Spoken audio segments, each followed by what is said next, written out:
Subscribe करें सेहत ज़िंदगी चैनल को और बेल आइकन पर क्लिक करें ताकि आपको हर नई वीडियो मिले सबसे पहले। इंसुलिन भी एक नॉर्मल फिनोमिना एक्टिवेट करती है बॉडी में, कि जैसे आपने कप चाय पिया है तो उस एक कप चाय के एवज़ हमारे पैंक्रियाज ने जितनी नॉर्मल बंदे में इंसुलिन डालनी होती है, हम उस हिसाब से मरीज़ को बाहर से फिर इंसुलिन के बारे में समझाते हैं। इसे कहते हैं कैलोरी कैलकुलेशन। कैलोरीज कैलकुलेशन जो है ये मरीज़ को हमें बतानी पड़ती है। उसके लिए डाइट चार्ट आए हुए हैं, प्रिंट मीडिया है, बहुत अवेलेबल है मार्केट में।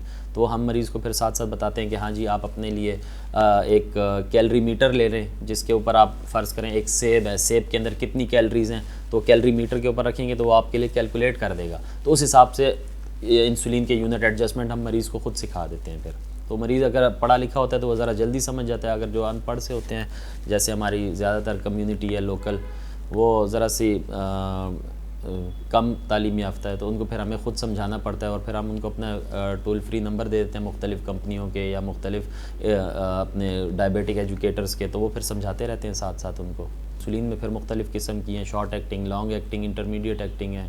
उसमें ऐसी इंसुलिन भी हैं जो हफ्ते में या 10 दिन में एक इंजेक्शन लगता है। बाज़ ऐसी इंसुलिन भी हैं जो महीने में एक इंजेक्शन लगता है, वो पूरा महीना कवर देती हैं या पूरा हफ्ता कवर देती हैं। इस तरह की भी इंसुलिन्स हैं, लेकिन वो ज़रा सी एक्सपेंसिव हैं। इसके अलावा जनाब इंसुलिन पंप है, लेकिन वो बहुत ही एक्सपेंसिव है। वो सिर्फ़ और सिर्फ हम उन पेशेंट को अलाउ करते हैं कि जिनकी शुगर बिल्कुल कंट्रोल नहीं होती, तो उनको हम फिर इंसुलिन पंप बज़रिया ऑपरेशन इंस्टॉल करते हैं उनकी बॉडी में, तो वो उनको रेगुलर बेसिस पे इंसुलिन प्रोवाइड करती रहती है। तो वो नियर टू नेचुरल प्रोसेस के हो जाता है फिर।